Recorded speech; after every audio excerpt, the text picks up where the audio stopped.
Number 15।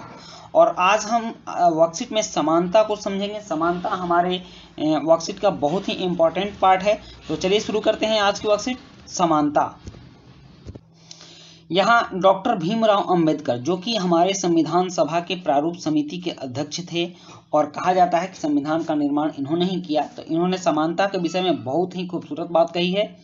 ये कहते हैं, अपने आत्मसम्मान को दांव पर लगाकर जीवित रहना अशोभनीय है। मतलब कि अपने आप को अपमानित करके कोई काम नहीं करना चाहिए।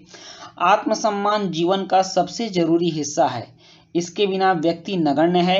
आत्मसम्मान के साथ जीवन बिताने के लिए व्यक्ति को कठिनाइयों पर विजय प्राप्त करनी होती है। केवल कठिन और निरंतर संघर्ष से ही व्यक्ति बल, विश्वास और मान्यता प्राप्त कर सकता है। मनुष्य नाशवान है। नाशवान का मतलब कि आज नहीं तो कल मनुष्य को मरना है। हर व्यक्ति को किसी न किसी दिन मरना है, परंतु व्यक्ति को यह संकल्प लेना चाहिए कि वह अपने जीवन का बलिदान आत्मसम्मान के उच्च आदर्शों को विकसित करने और अपने मानव जीवन को बेहतर बनाने में करेगा। किसी साहसी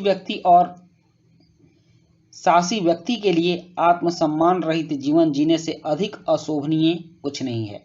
यह डॉक्टर बी.आर. अम्बेडकर ने कहा। और यही कारण है कि समानता को स्थापित करने के लिए हमारे संविधान में कुछ खास प्रावधान किए गए हैं। तो देखिए क्या क्या प्रावधान है। तो हमारे संविधान में सबसे पहला प्रावधान है कि कानून की दृष्टि में हर व्यक्ति समान है और किसी भी व्यक्ति के साथ उसके धर्म, जाति, वंश, जन्मस्थान एवं लिंग के आधार पर भेदभाव की मनाही है। सभी व्यक्ति सार्वजनिक स्थलों का उपयोग कर सकते हैं और अस्पृश्यता मतलब छुआछूत का उन्मूलन किया गया है हमारे संविधान के अनुसार। अब है कि शासन ने संविधान द्वारा मान्य किए गए समानता के अधिकार को दो तरह से लागू किया है। पहला, कानून के द्वारा, और दूसरा सरकार की योजनाओं और कार्यक्रमों द्वारा सुविधाहीन समाजों की मदद करके। भारत में ऐसे अनेक कानून हैं जो व्यक्ति के समान व्यवहार प्राप्त करने के अधिकार की रक्षा करते हैं। कानून के साथ साथ सरकार ने उन समुदायों जिनके साथ सैकड़ों वर्षों तक असमानता का व्यवहार हुआ है, उनका जीवन सुधारने के लिए अनेक कार्यक्रम और योजनाएं लागू की हैं। ये योजनाएं यह सुनिश्चित करने के लिए चलाई गई हैं कि जिन लोगों को अतीत में अवसर नहीं मिले, अब उन्हें अधिक अवसर प्राप्त हों। और इसी तरह की एक योजना है मध्याह्न भोजन योजना, जिसको कि मिड डे मील योजना भी कहते हैं। इस कार्यक्रम के अंतर्गत सभी सरकारी प्राथमिक स्कूलों के बच्चों को दोपहर का भोजन स्कूलों में दिया जाता है। यह योजना भारत के सर्वप्रथम तमिलनाडु राज्य में प्रारंभ की गई और 2001 में उच्चतम न्यायालय ने सभी राज्य सरकारों को इसे अपने स्कूलों में 6 माह के अंदर आरंभ करने के निर्देश दिए।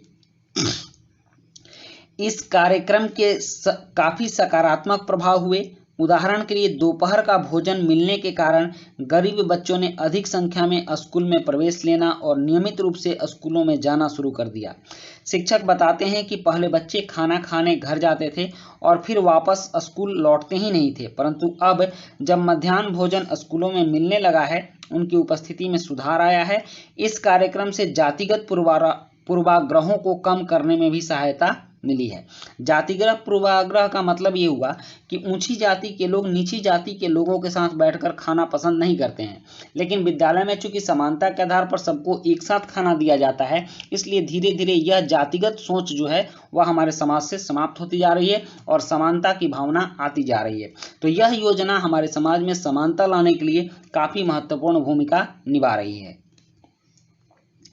यद्यपि लोग यह भी जानते हैं कि भेदभाव का व्यवहार कानून के विरुद्ध है, फिर भी वे जाति, धर्म, दिव्यांगता, आर्थिक स्थिति और लिंग के आधार पर लोगों से असमानता का व्यवहार करते हैं।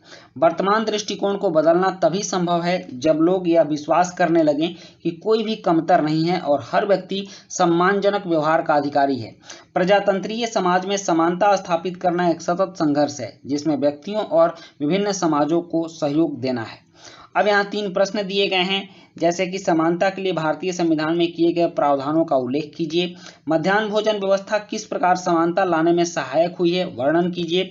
और समाज में समानता स्थापित करने के लिए कुछ उपाय बताइए। तो चलिए अब इन प्रश्नों का उत्तर लिखते हैं।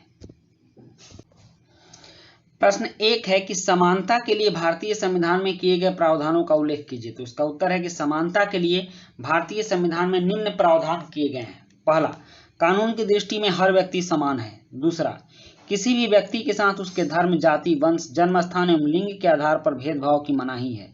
तीसरा, सभी व्यक्ति सार्वजनिक स्थलों का उपयोग कर सकते हैं। और चौथा, अस्पृश्यता का उन्मूलन किया गया है।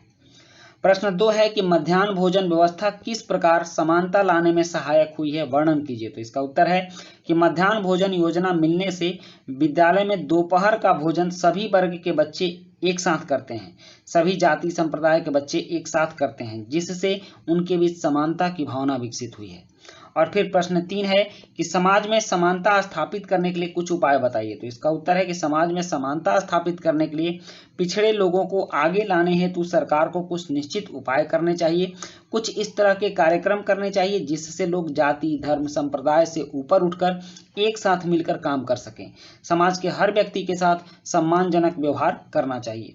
तो बच्चों, यह थी हमारी आज की वर्कशीट और आज की वर्कशीट कंप्लीट होती है। वीडियो अच्छी लगी हो तो लाइक, सब्सक्राइब, कमेंट जरूर कीजिएगा।